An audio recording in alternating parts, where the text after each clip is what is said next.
Samson, Thor.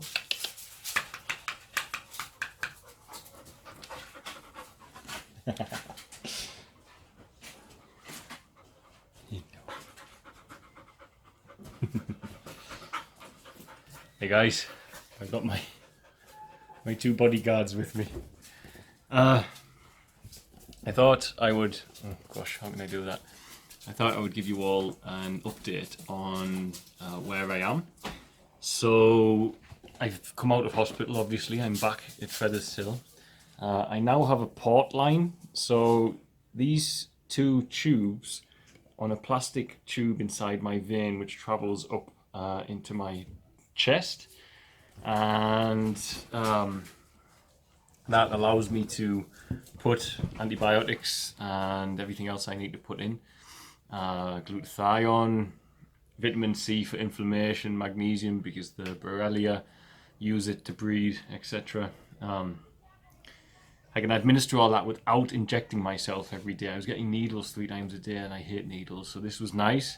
But the procedure was very unpleasant because they had to cut it without pain relief with a scalpel and then push that through, and it came out the vein, which was very painful. And then they have to stitch it up, and it was just a lot. Sorry, my camera's slipping. It was just a lot to deal with on a morning, to be honest. So it was pretty intense. So I'll be on this for 3 months. This will stay in my chest, up my arm and into my chest for 3 months. And we have gone for, it's a massive dose of antibiotics, 3 times the normal dose. I'm staying on with my Rife machine. I'm staying on with my herbal protocol from Stephen Harrod Bruner, staying on with my mitochondrial protocol, staying on with the IV support, and of course my breathing techniques and everything in between. And I get the feeling this will thin out the numbers. I get the feeling that this hit of antibiotics will be the thing that pushes me over the top, and I can then start making some headway, because literally within 4 days it was like someone was peeling clouds off my brain. I don't know how else to describe it. My brain was just getting invigorated by it, and that's because this antibiotic crosses the blood-brain barrier, whereas many do not, and especially the doses we're having. So feeling good, positive and hopeful. Hospital is over and I'm doing home treatment now. A lot of you have said that I look weak, and I am weak. That's why I look weak. I am very weak. It's deceptive. For social media is deceptive, as in I could record a video whenever I feel good, and you think, well, he looks okay, but like 24 hours of the day, I'm not okay. I'm very, very weak at the moment. And that's why I look like shit. And some people had said, a friend of mine, James, in the comments, hello James, he said that I look weak, maybe I should go back to Germany, and a few other people emailed and things like that as well.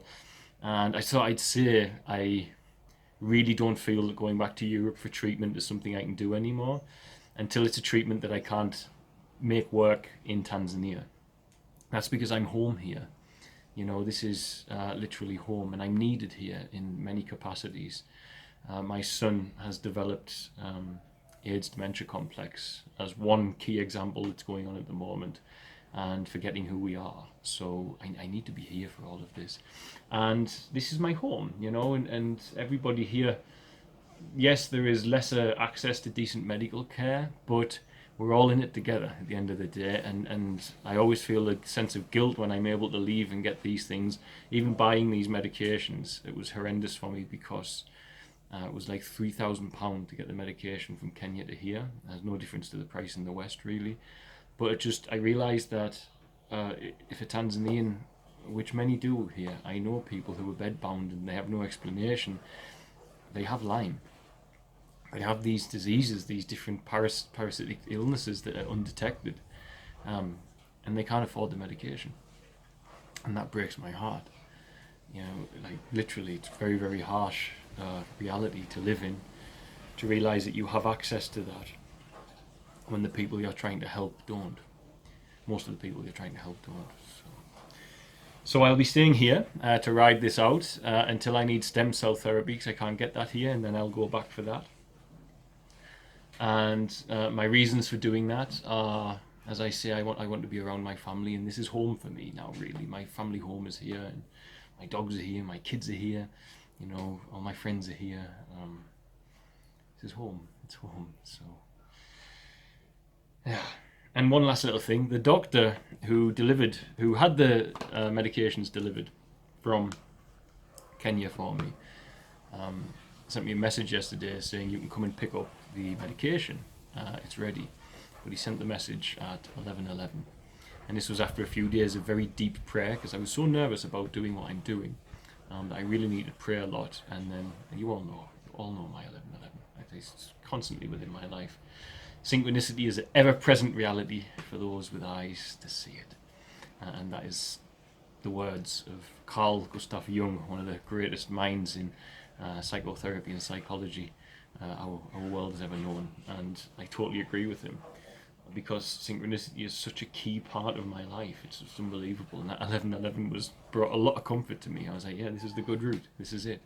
I was praying. I said, give me a sign that I'm on the right track. And that was it for me. That was enough. So God will bring you his signs in his own ways, in his own time. So that's my update. I just want to make something else clear. I have no intention of losing this fight. But I also don't want to be in life-threatening situations without owning them. And it's a hard thing to explain, I think, but I just feel going in for this treatment, it's still a dangerous treatment because of the way I reacted last year with my heart. I mean, it nearly killed me, literally. I was not far away from death twice last year. For me, going into it, I'd rather first of all fight it than just lay there and be bested by this sickness. But the second thing is that if I'm going into something life-threatening or something dangerous, I prefer to own the situation, because going into it vulnerable and feeling like it's out of control, this is never healthy in my eyes. And going into it and owning it and saying, right, I'm here, I'm present, I know that this is dangerous, but let's bring it on, let's see. And either way, whatever the outcome, I'm at peace with it. And that is what you might see in my attitude towards some of this. But it's an important part of my nature. I've always been a person, if there's a problem, I want to fix the problem. I'm not passive with it.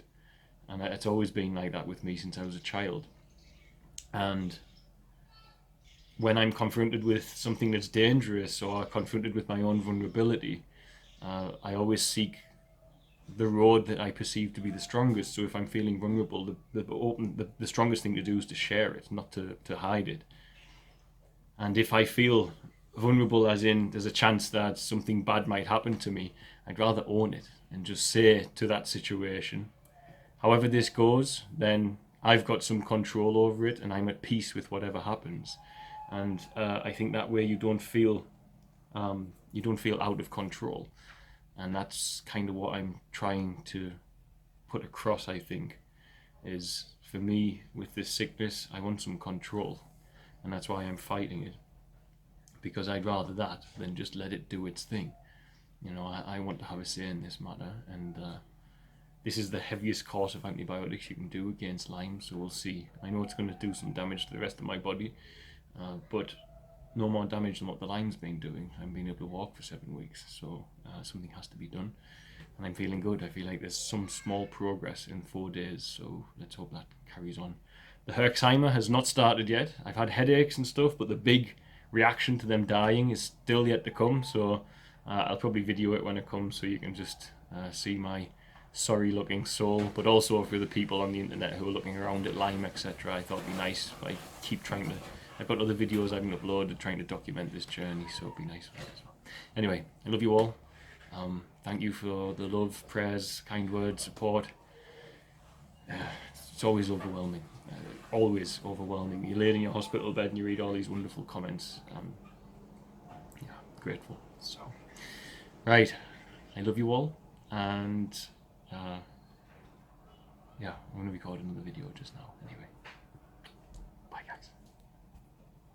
Thanks for watching. Don't forget to like, share and subscribe, as it really helps us to grow the channel and with it help more children here in Tanzania. Also, don't forget you can support our work by sharing with children in crisis here. be it sharing for a particular need or even sharing one-on-one support for education, housing, food and medical care. It can be done for as little as the cost of a cup of coffee a week back in the West after all. Just visit www.sharetanzania.co.uk to find out more. Lastly, remember you can also support us via Patreon, www.patreon.com/featherstail, and help keep us here in Tanzania to continue our work. The links for the website and for the Patreon are in the description box of this video. Love and light, guys. See you soon.